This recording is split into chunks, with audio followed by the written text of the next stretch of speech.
Welcome to the Firebelly Social Show. We're focused on talking to food and beverage brands that are on a mission to make the world better.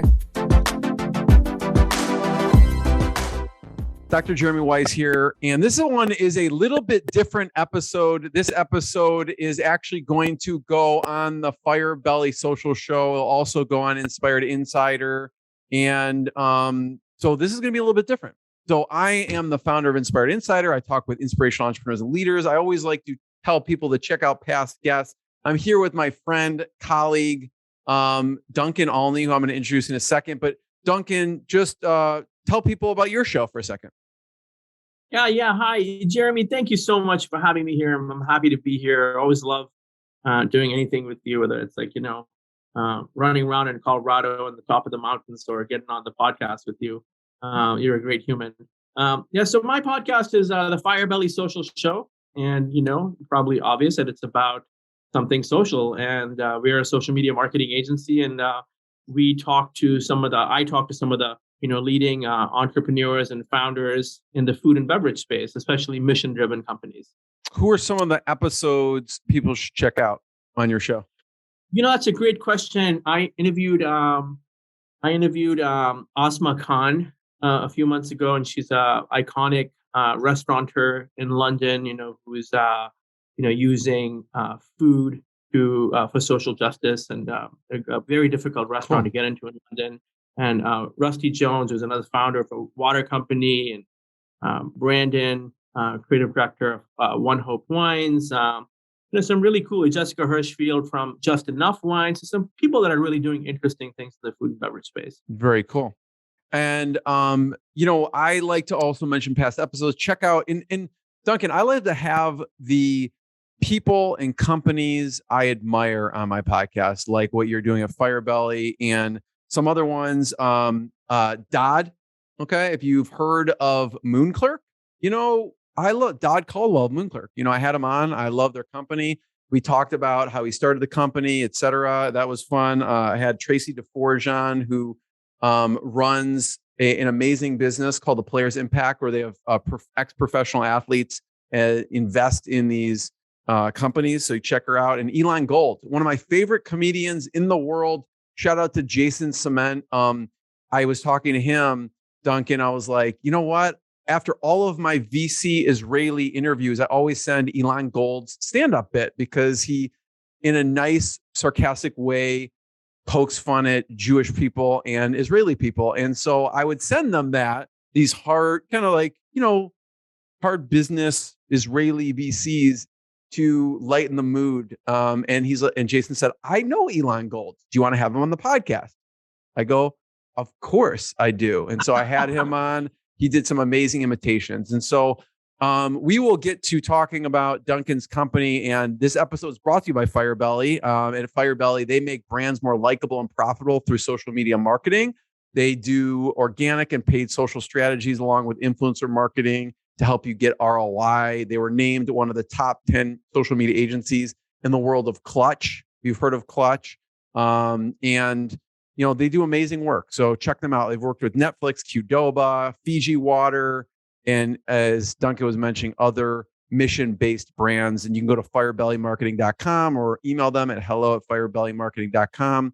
And as you know, if you've listened to my podcast as well, Rise25, we help businesses connect to their Dream 100 relationships.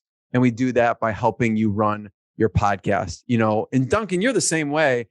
For me, relationships are the number one thing in my life. I'm always looking at ways to give to my best relationships. And I found no better way over the past decade than to profile them and what they're working on my podcast. So if you've thought about it, check out rise25.com. Email me anytime, open to answer any questions that you have.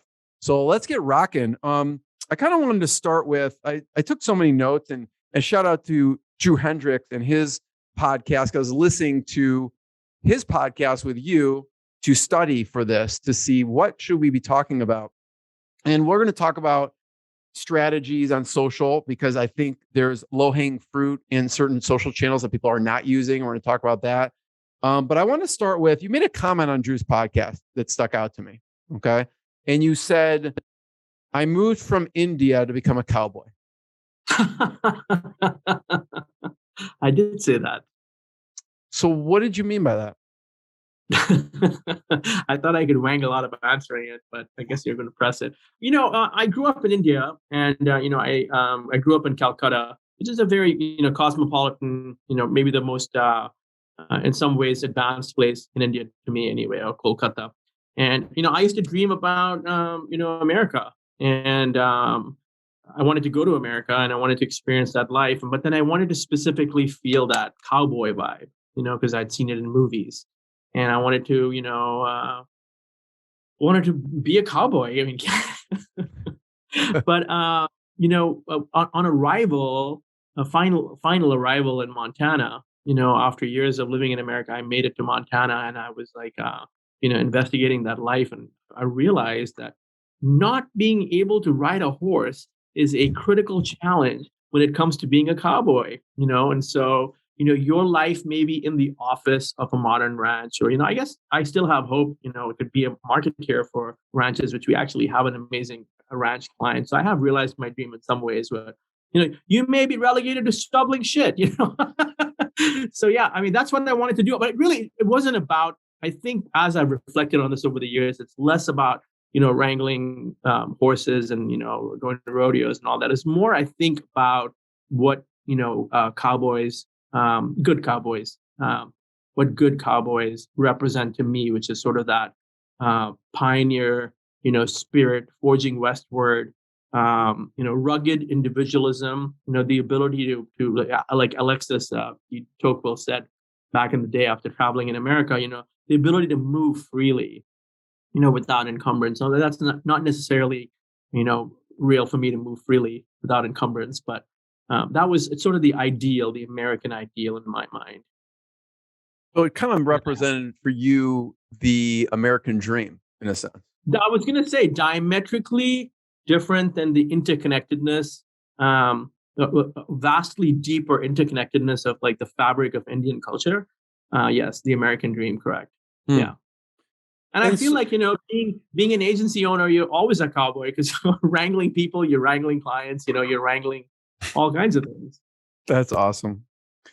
Yeah, I've known for you for a while, and I had no idea that was the case. So that kind of stuck out to me in that interview, and that's what's cool. And you could check out Drew. I didn't even mention his website. Shame on me. Barrelsahead.com. You could check out more on what he's doing there. But one of the things that also stuck out in that conversation, and I love low-hanging fruit of what people should be doing that are maybe missing the boat and they're not doing. And you talked about on the interview, Pinterest. Okay. For me, and I don't know, in your world, you're all about social. And I'm like, I'm neglecting this channel. And I imagine a lot of people are neglecting this channel a lot because people talk about Google, they talk about Facebook.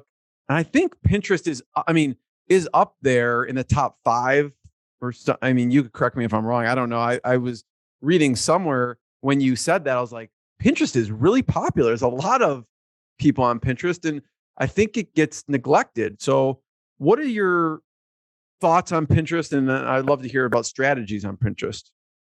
Yeah, that's a great question. I second your emotion about Drew Hendricks being an amazing guy. And he just turned 50 a couple of days ago. So happy birthday to Drew. You're aging him. He's got a great experience in the wine space. And so, if you're listening and you want someone to work with in the wine space and marketing specifically, he's a great guy. But I think that, Pinterest is, well, let's take a step back. Socialism is a very crowded space in terms of like the dominant players, right? When you think of the dominant players today, you think of, three. You think of Facebook, you think of Instagram, and this sort of like unfamiliar giant, TikTok, where there's a lot of chaos, and the models are sort of still emerging. We started looking at Pinterest very seriously a couple of years ago, and for a couple of reasons. We're sort of seeing some of the challenges from a risk standpoint with putting everything into Facebook and Instagram, which, candidly, we followed the market, and the market was heavy with Facebook and Instagram. And then I decided that we're going to maybe lead some of our clients in a different direction, manage your risk. Let's get onto a platform that candidly is is better for food and beverage. Now, having said that, it's a longer play, so you may not monetize tomorrow on Pinterest, but some things have changed on Pinterest. They've got this sort of fleeting, transient versions of stories or fleets, where it's the idea pin. So they're present for a much shorter amount of time. Video is big, and the audience has changed to probably 45% male. It's a large audience. On Pinterest. On Pinterest, yeah. Wow, that's shocking. And food and beverage, beauty, do-it-yourself kind of things. Those are the top categories, the top 3 or 4 categories on Pinterest. And so that led us down that path. And I don't know if this is the right time to say this or not, but we were working with a company in the bicycle space.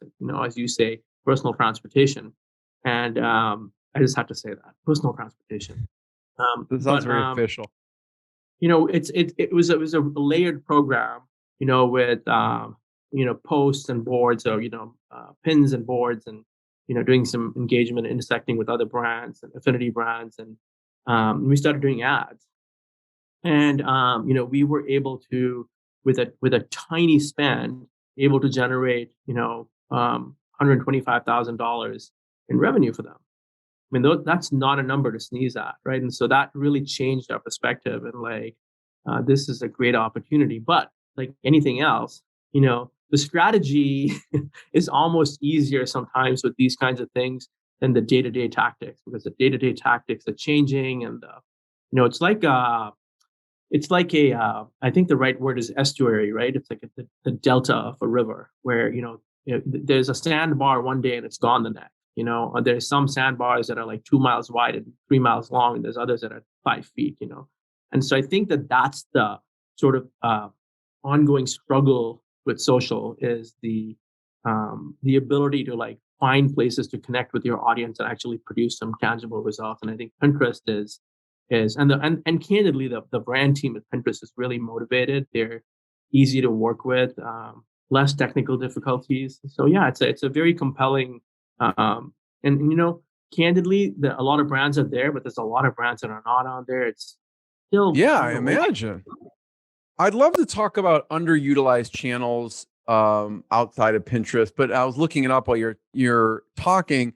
Like it says, when I looked it up, it says Pinterest is the 14th largest social network in the world, and this was as of January 2021. And some of the people above are the people you talked about, right? Facebook, Instagram, TikTok, Snapchat. Those are. But Pinterest is in the top 14. So, which is huge, right? So. I think it's a question of what works for your audience and your niche, right? And so I think that for food and beverage, especially, it's a great opportunity. So we want people to have a diversified portfolio, where they can build credibility and hopefully find some website traffic and sales. So yeah. Interestingly, I think the thing about it is crazy is how much time people will just spend on there. You're cruising around. Next thing you know, you've been on there for an hour.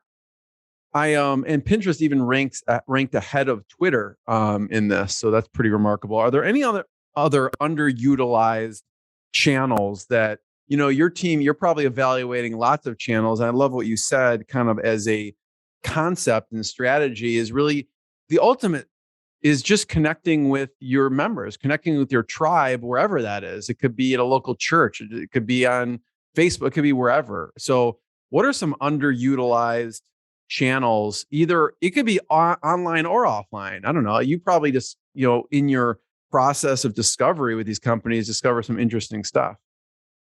Yeah. I mean, I think that, YouTube is, we've been predicting this for years, is that YouTube is already big and YouTube is about to get bigger. I think that somehow YouTube has managed, I think maybe because of the barriers to entry being, there's no age discrimination, right, to watch YouTube. Whereas, if you're a kid, you can't necessarily get on TikTok or Instagram unless your parent gives you their phone, right? But with YouTube, you got a device you can get on. And so I think that YouTube sort of by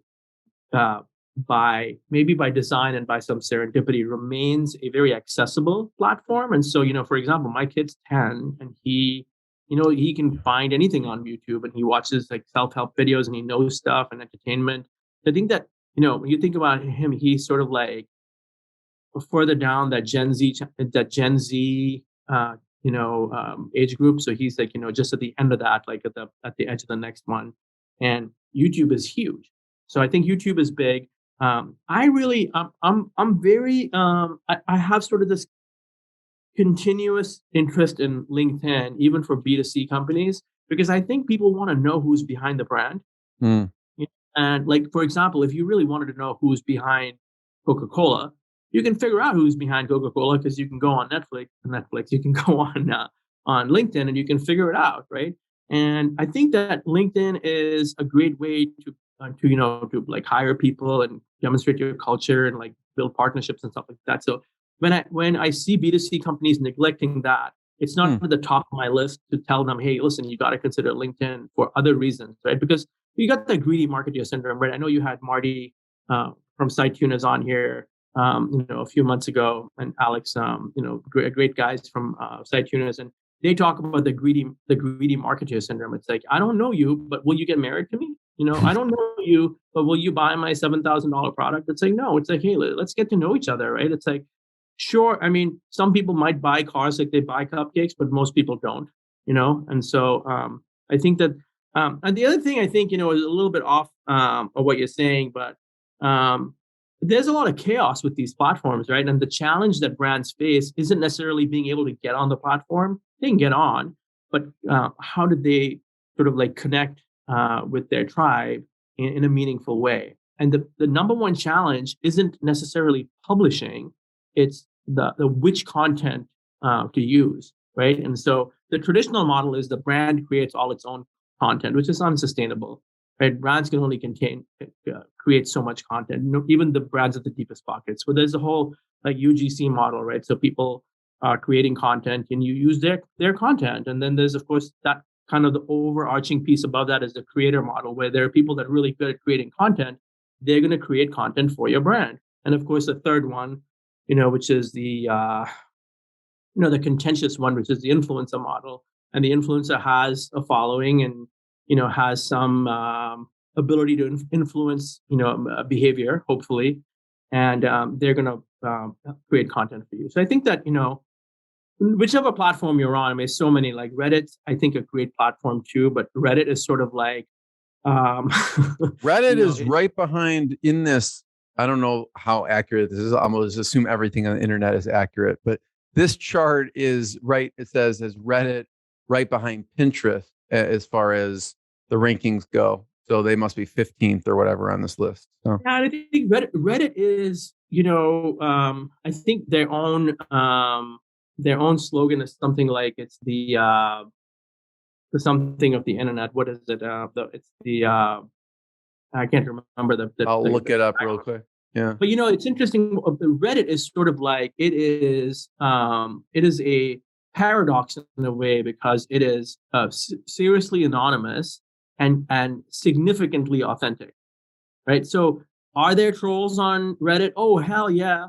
Is there humor on Reddit? Definitely. I mean, there's a subreddit for anything from elephant collars to jokes to, cats to, IBS to whatever you want. There are groups on Reddit, and, there's a new guy who's new, like not necessarily like yesterday, but in the last year or so, who's heading up monetization at Reddit.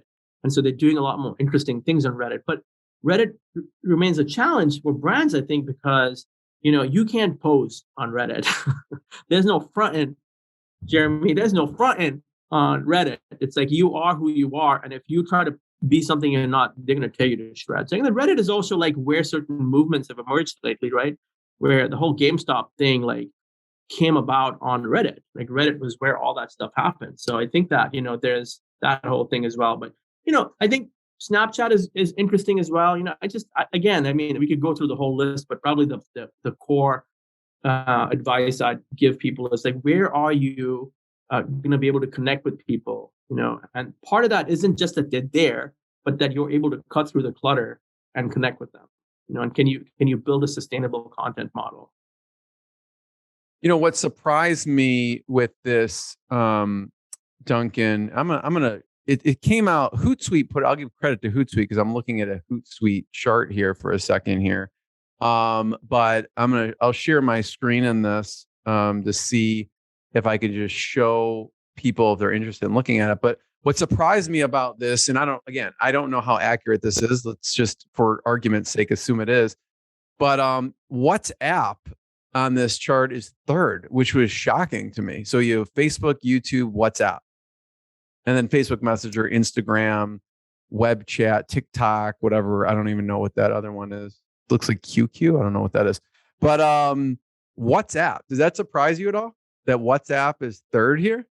So it's interesting that we're having this conversation today. I was just thinking this morning how deeply integrated I am into the WhatsApp world, mainly because we've had clients in other countries, and I have a whole network of people in other countries, and especially in India, and so WhatsApp is it is a verb at this point, right? So people will say, yo, WhatsApp me later.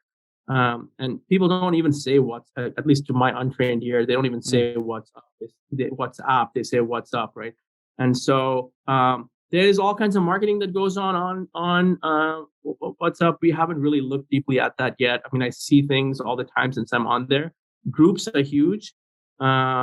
And they're candidly, I mean, it's owned by Facebook, so there's that whole piece there, but it's real. I mean, it's definitely big in other countries. Yeah. I mean, Facebook Messenger is much, much bigger.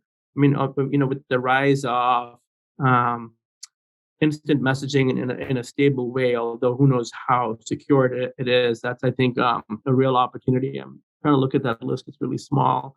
I know. Have you heard of QQ? I don't even know what QQ. It looks like QQ. I have no idea what that is, but to be candid, honestly, I haven't paid attention to it. Telegram, we keep hearing about, for all kinds of different reasons. It's supposedly, I've heard both that it's terribly insecure and that it is secure. So I don't know what the reality is. And I'm personally not on Telegram, but Telegram is another. What are the ones at the bottom? Twitter is so funny. Twitter Quora is there, and Twitter and Reddit. So Quora, I know people, frequent a bunch as well. So yeah, the last ones look like Reddit, or it's Pinterest, then Reddit, then Twitter, then Quora. Jeremy, I think that this chart is too big. We needed like a smaller chart. I mean, this is just it's too easy to read this. So I think the connection opportunity is how you assess it, right? Because, I mean, obviously you can't be on all these platforms. Like even the most sophisticated brands get the fact that they can't. It's like FOMO, right? Yeah, definitely. I mean, it's interesting how so many even like mainstream agencies and brands are not paying attention, to these other opportunities. We have colleagues, you and I both have colleagues where, and we were that agency, a couple of years ago where we weren't doing a whole lot outside the main platforms. Now we're everywhere. I want to talk about, which kind of goes into the fundamental piece, which separates what you do when people contact you, which is the strategy piece. And so I want to talk about kind of your audit and analyzing process when someone comes on, how that works. And, just to wrap up that last conversation, our mutual friend, David Melamed, is a huge WhatsApp person. I think he says he's got huge groups on WhatsApp, uses it, like you mentioned, the groups, and has a big following of groups on WhatsApp. So there you go. But talk about a company comes to you and you start off with kind of auditing what they are doing and analyzing what they're doing. Talk about that process. Yeah, that's a key part of how we operate. And I'll even say that, hats off, to the team at Firebelly over the last couple months have taken our own audit up several notches to a whole new level of deliverable. But, people like Lauren Johnson, who on our team, and Sam Dietz, and Emily Hines, and Abby and Tatiana, have all done a great job. But what happens there is it's almost like when I tell clients, well, why do we need an audit? And it's like, well, you're in a boat and you are in the middle of a large body of water, and you're not really clear. You're going to an island that's 600 miles away, but you don't have a clear understanding of what's gone on in the past, right? You don't know. And so, what the audit does is it really gives you clarity on what's worked and what hasn't worked. From a content standpoint, which kinds of content have performed and which haven't, and what's the opportunity for improvement. Where's the engagement coming from? Are there people that are advocates, or there are people that are legacy complainers or trolls? All that kind of thing. So what's happened in the past, and then they layer that with a competitive analysis and saying, okay, like these 2 or 3 real competitors, or this aspirational competitor, what are they doing? And we look at that as a funnel too. So you're looking at what's happening, from an awareness, engagement, website, traffic, if there's any conversion happening. Can you look at all that? If we look at the ads too, and see what's happening there.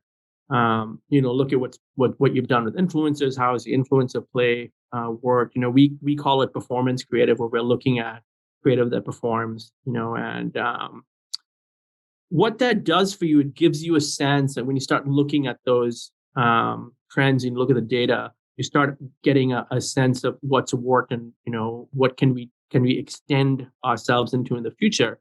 Then you say, okay, like I know that every time I post a picture of noodles and there's a cocktail and an apple next to it, that blows up, right? And so let's do more stuff with apples, because let's say it's an apple, let's show the apple more. And so now you're going to say, okay, I'm going to let's say the strategy that becomes like feature, the insight is we feature more products of the apples, and also consider like Asian food. And then we extend that into larger strategy, and the strategy could be like, dominate this market, or increase sales over there, or like, improve top of mind awareness, whatever the strategies are, based on objectives. And then we get into that. And that's a collaborative process, with our clients. For years, we did strategy on the fly. It's like, we just did it. We did it, and it wasn't always visible to our clients that we were doing it.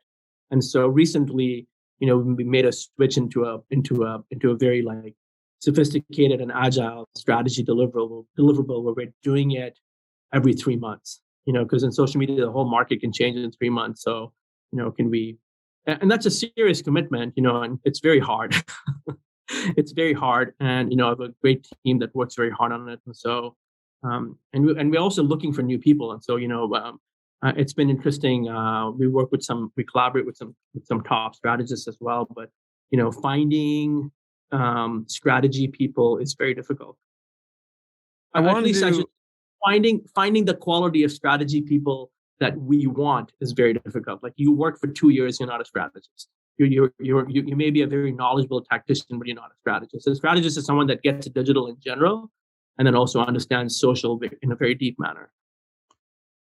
I want to talk about hiring, because I know right now, at this point in time, you are hiring and what you're looking for. But you mentioned trends, and without divulging company names or anything, I'm just, when you think back the past couple of years, what was an unexpected trend that you have seen? Like, you gave an example, like in a picture, we found that putting an apple in there actually boosted. And that may be, again, we're talking for this, whatever individual product that is, and you don't have to say what the product is, but I'm just curious because you're doing a lot of analyzing every single day. What's been an unexpected trend? It could be in a picture, it could be, I don't know, in content in general.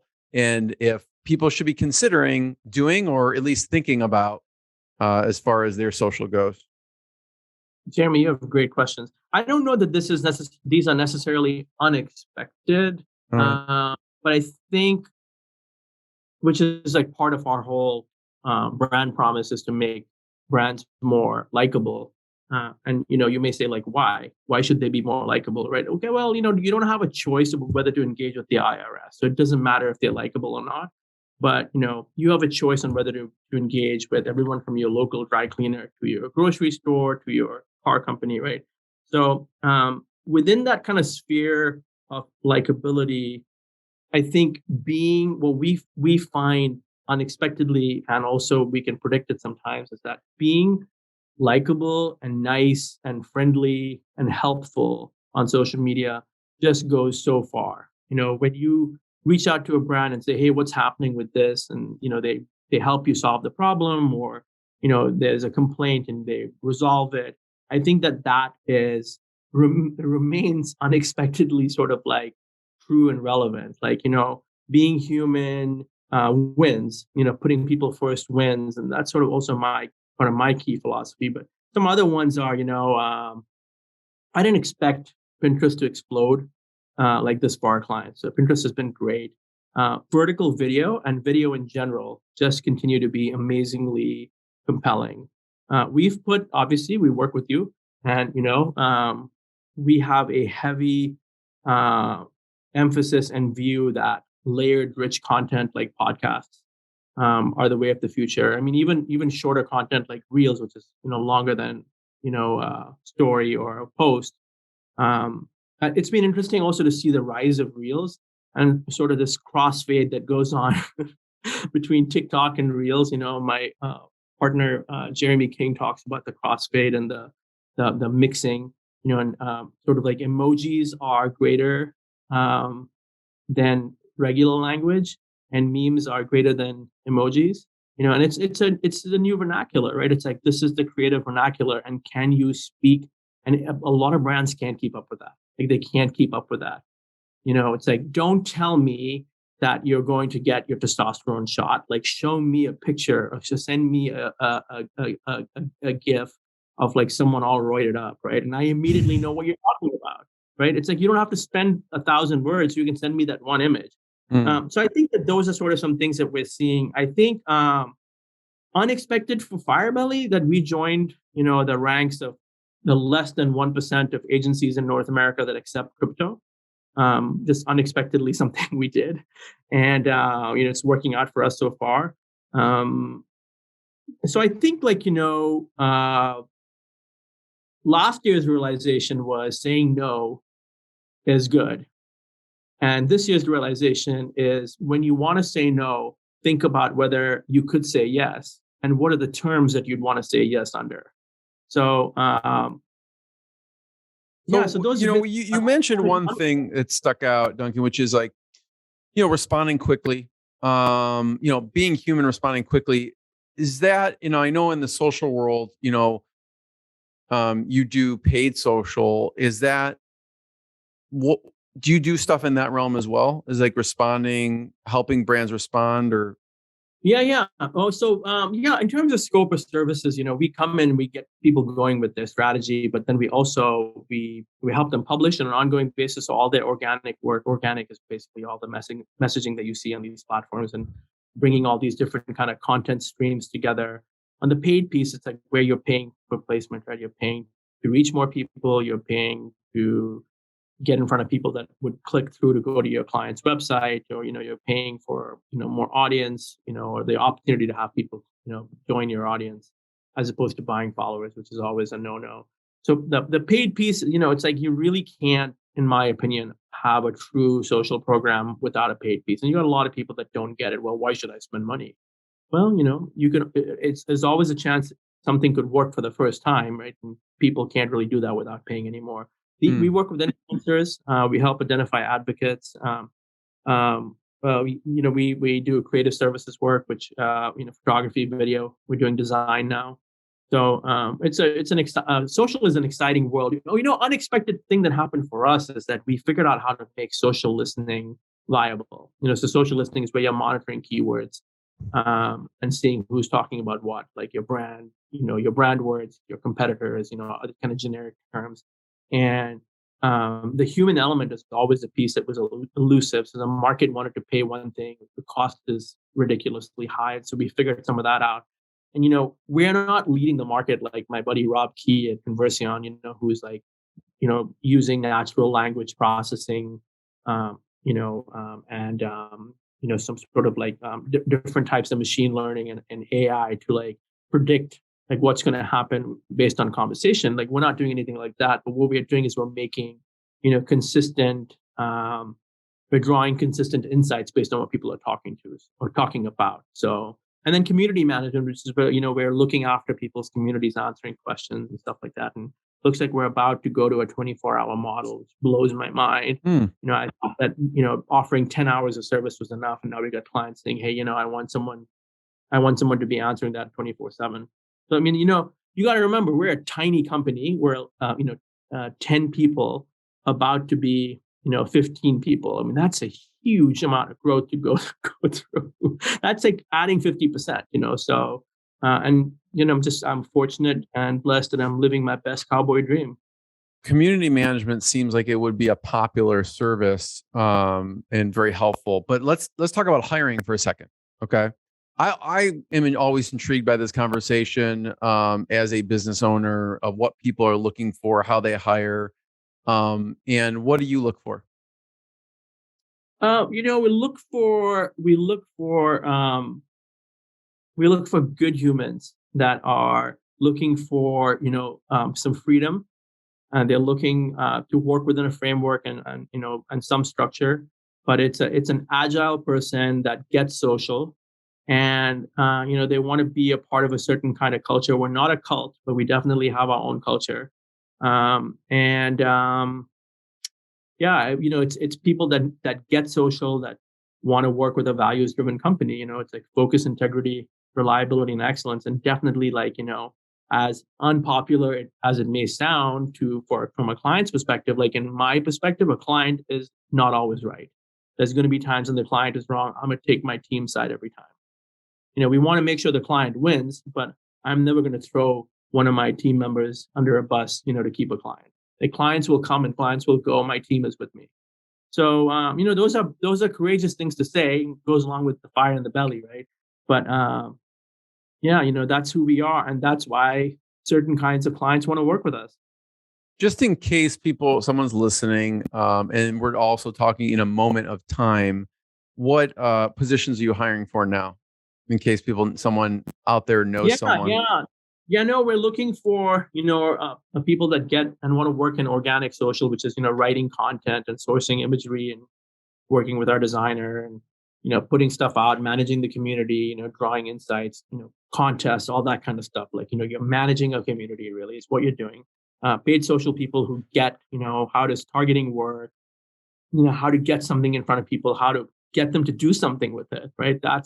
And the platforms help you with that, but you still got to have that instinct, like, and candidly, like paid is for a person that is very much into scrutiny. You're going to look at the same stuff day in and day out and try to make it better. So, someone like me, a little bit of ADD, not the right person, right? I get the big picture. I know how to move resources and solve problems, but I don't have that level of sophistication when it comes to scrutiny. Influence. So looking for organic social people. We're looking for paid people. We're really looking for, talented people that, want to make a difference in social and, do good work. Duncan, first of all, I have one last question for you, but thank you. Thank you for sharing your knowledge and your expertise and stories. Everyone should check out firebellymarketing.com, learn more, check out their podcast as well. Where else should we point people towards online to learn more? I think those are two good ones. We've done some cool stuff in the past. We used to have a YouTube show, Got the Fire, where we interviewed, people in Indianapolis, which is, where we originally based. We're everywhere, all over the country now in terms of people. But Got the Fire was a cool little show, and we have playlists. We put playlists together on Spotify, and those have just been named Firebelly Stereo. So it's like, we want to use music to communicate, build a world around our clients, but also a world around us. You can tell a lot about people by the music they listen to or don't listen to. But those are the key places. If you type in Duncan Alney, you can find me, in a few places too. So LinkedIn, Twitter, Instagram, those kinds of places. So this is not my final question because you sparked another question, but because you mentioned the music, what is your favorite song or two songs? Like if they're announcing you to speak at this big social conference, what song do you come out to? What are your favorite? That is an amazing question, and I will. I always like to back up my stats by data, and so this is my on repeat list, and my on repeat list on Spotify.